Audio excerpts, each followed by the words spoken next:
Bapak Ibu, kembali bersama saya Sahari. Saya adalah kepala pabrik atau manajer pabrik di sebuah perusahaan kram rubber, yaitu PT Karya Sejati yang terletak di Kota Kuala Kapuas, Kabupaten Kapuas, Provinsi Kalimantan Tengah. Pada kesempatan yang baik ini, saya akan memberikan satu edukasi bagaimana cara mengolah karet yang berkualitas tinggi. Kebanyakan para petani mengolah karet itu dicampur dengan berbagai macam kotoran, kontaminasi seperti tanah, batu bata, seperti plastik, terus kayu, kulit kayu, dan lain sebagainya, yang tujuannya untuk supaya bokar atau bahan olah karet tersebut berat. Tetapi sebenarnya cara seperti itu ada cara yang sangat salah, karena sepandai-pandainya petani itu membuat bagaimana karet itu bisa lebih berat, di pabrik atau di setiap pabrik itu punya cara untuk mengatasi kondisi tersebut. Setelah keluar dari labor, itu akan ketahuan berapa persen karet kering yang akan kita beli tersebut. Jadi yang kita beli itu karet kering, bukan sampah. Sehingga para petani ini komplain kenapa karetnya rendah, karena karetnya itu kotor, banyak terisi kontaminasi. Jadi Bapak Ibu, jadi pada saat ini di hadapan saya ini ada dua sampel.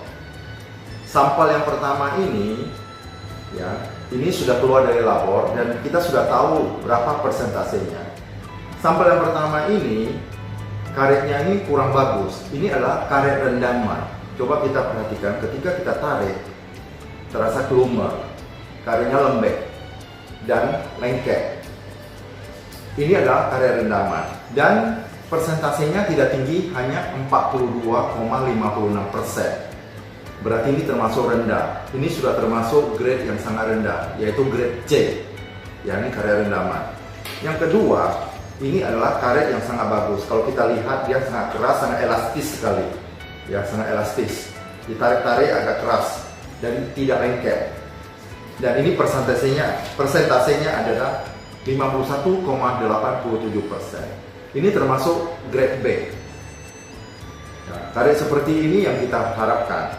Karetnya bagus, dan jika yang karet yang ini, karet rendaman ini, ketika dimasukkan ke dalam labor atau diuji, masuk ke oven, karena direndam dengan air, di dalam karetnya itu kadar airnya terlalu tinggi. Ketika masuk ke oven itu dipaksa untuk kering, akhirnya karetnya rusak, lumer, maka persentasenya langsung jatuh menjadi 42,56%. Sedangkan ini karetnya cukup kering. Kita uji di labor, ya, di laboratorium, dan keluarnya 51. Karena dia kering itu, dia tahan oleh api, sehingga dia tidak lumer, dan karetnya cukup bagus, cukup kering, dan tidak lengket. Ini dua perbandingan seperti ini. Jadi ini adalah merupakan dua perbandingan. Sekarang kami serahkan kepada para petani, mau karet yang kualitasnya rendah atau kualitas yang tinggi. Ketika petani menderes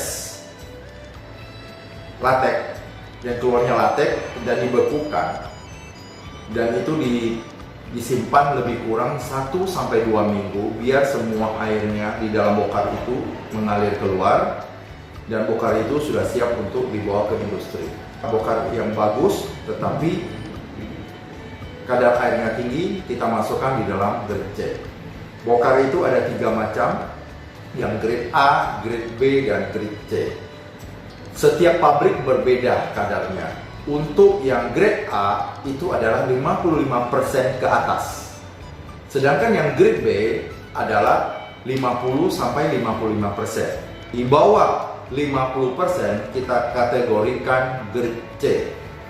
Kadang-kadang ada yang tidak masuk di dalam grade karena karetnya terlalu kotor, sehingga karet itu tidak bisa dipergunakan, dan biasanya kita minta para pengumpul atau para petani itu untuk bawa pulang kembali karet tersebut. Baik, Bapak Ibu, bahan olahan karet atau bokar yang berkualitas adalah, pertama adalah bersih, artinya bokar tersebut terbebas dari kontaminasi atau kotoran yang terkandung di dalamnya. Yang kedua adalah karet itu kering, artinya keringnya itu di gudang, bukan di halaman. Kalau di halaman, kena cahaya matahari akan mengakibatkan bokar tersebut lumer dan rusak. Dan juga kalau di bawah pohon, daun-daun pohon tersebut akan lengket dan mengotori bokar tersebut. Yang ketiga adalah menggunakan cairan pembeku yang berkualitas, artinya yang direkomendasikan seperti asam semut contohnya, karena ini juga sangat mempengaruhi terhadap kualitas bokar. Apabila para petani bisa menjaga ketiga hal itu, sudah dipastikan bahwa bokar atau bahan olahan karet yang diproduksi pasti mempunyai kualitas yang bagus dan kualitas yang tinggi. Bokar jangan direndam, karena ketika direndam itu akan merusak kualitas dari bokar tersebut. Yang paling baik adalah disimpan di dalam gudang, kering di dalam gudang. Kalau seorang petani merendam bokarnya, dia akan mengalami dua kerugian. Kerugian pertama adalah akan mengalami susut yang besar sekali. Yang kedua, karena bokarnya rendam sehingga kualitasnya itu turun, sudah pasti ketika masuk di laboratorium atau diuji di labor, maka kadarnya pasti rendah. Itu sudah pasti. Oleh sebab itu, kami harapkan kepada para petani, baik tidaknya kualitas dari karet itu dimulai atau diawali dari petani. Jika petani memproduksi karet yang berkualitas baik, ketika masuk ke pabrik, pasti hasilnya juga baik.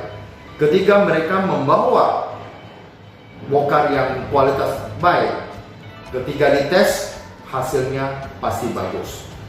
Sebaliknya, ketika mereka membawa bokar yang kotor dan direndam, sudah dipastikan karet tersebut pasti kualitasnya pasti rendah dan pasti mengalami susut yang cukup besar.